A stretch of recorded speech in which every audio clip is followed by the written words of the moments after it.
ইসলামী শ্রমিক আন্দোলনের পক্ষে 100 জন লোক তৈরি করতে পারি একটা কেন্দ্রভিত্তিক এজেন্ট কেন্দ্র যে কমিটি হবে ওই কমিটি যদি 100 জন শ্রমিকদেরকে নিয়ে একটা কমিটি গঠন করতে পারি তাহলে ওইখানে ওই নির্বাচনী কেন্দ্রে আমাদের অঙ্গ সংগঠন নিয়ে মোটামুটি 300-400 লোকের একটা আয়োজন করতে পারলে তখন আমরা একটা ভালো ফলাফল করতে পারবো।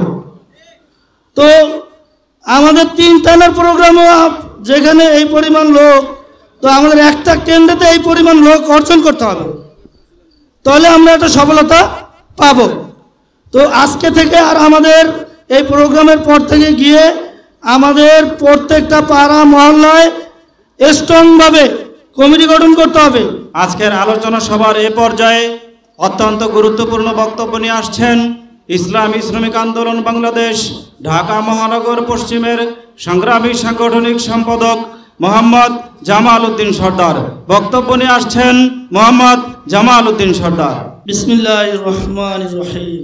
ইসলামী শ্রমিক আন্দোলন শেরেবাংলা মোহাম্মদপুর আগাবর থানা কর্তৃক আয়োজিত ঈদ পুনর্মিলনী ও আলোচনা সভায় আজকের প্রধান অতিথি হিসাবে উপস্থিত আছেন মাওলানা গাজী আতাউর রহমান, যুগ্ম মহাসচিব ইসলামী আন্দোলন বাংলাদেশ। আরও উপস্থিত থাকবেন হাফেজ মাওলানা সিদ্দিকুর রহমান, সিনিয়র সভাপতি ইসলামী শ্রমিক আন্দোলন বাংলাদেশ।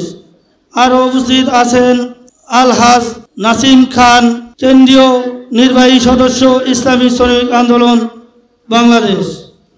আরও অন্যান্য বিশেষ অতিথিবৃন্দ ও আজকের সভার সভাপতি ও আমার দিন প্রিয় ভাই ও বন্ধুগণ, আসলে ইসলামী শ্রমিক আন্দোলন বাংলাদেশ যেই নির্বাচনীয় যে দিক নির্দেশনা আছে, এই দিক নির্দেশনার প্রেক্ষিতে সামনে আগামী নির্বাচনে আমাদের প্রত্যেকটা পাড়া মহল্লা এবং থানা উপজেলা সব কমিটি স্ট্রং হইতে হবে।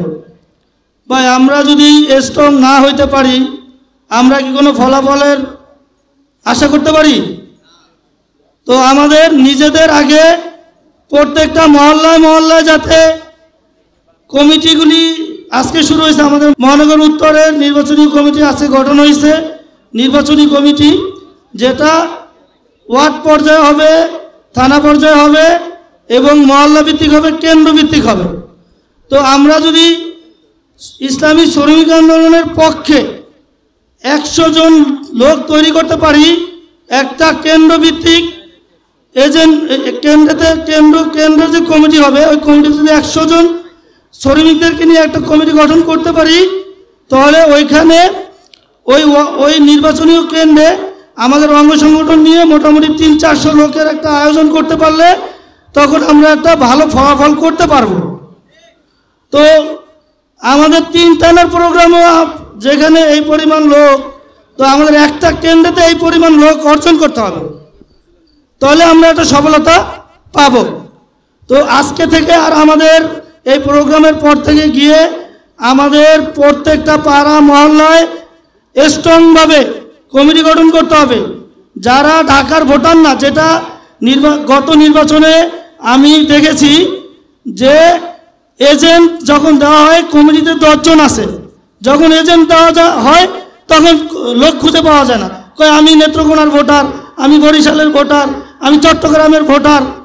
তো ভাই, আপনাদেরকে এটাই রিকোয়েস্ট করি যে আপনি পরিশ্রম দিচ্ছেন এখানে, আপনি যদি কেন্দ্রের ভিতরে না থাকতে পারেন তাহলে আপনি লোকগুলিকে কীভাবে বলবেন যে ভাই আপনি হাত পাকায় ভোট দেন? তা আপনি তো কেন্দ্রের সামনেই যেতে পারবেন না। আপনাকে যদি একটা প্রশাসন ষড়যন্ত্র করে ধরে তো আপনি তো উত্তর দিতে পারবেন না যে ভাই আমি এই কেন্দ্রের ভোটার, তখন তো আপনাকে ধরে নিয়ে যাবে। অতএব সবাই এইখানেই পরিশ্রম দিচ্ছেন, এখানে ভোটার একটা তালিকা হালনাগাদের সময় আছে বা এখনও পারবেন, আপনারা সংশোধন করে ঢাকায় নিয়ে আসেন। আর আমার ইসলামী শ্রমিক আন্দোলন এই 3 থানার সভাপতি সেক্রেটারি এবং ইউনিট কমিটির সভাপতি সেক্রেটারি, থানা কমিটির সেক্রেটারি সভাপতিদেরকে দৃষ্টি আকর্ষণ করছি, প্রত্যেকটা কেন্দ্রভিত্তিক কমিটি গঠন করেন এবং প্রত্যেকটা কেন্দ্রভিত্তিক কমিটি গঠন করেন 100 লোক যাতে থাকে। এভাবে করেন, তাহলে আমরা ইসলামী আন্দোলনকে হেল্প করতে পারবো। এই বলে আমার সংক্ষিপ্ত আলোচনা শেষ করলাম। আসসালামু আলাইকুম ওয়া রাহমাতুল্লাহি ওয়া বারাকাতুহু।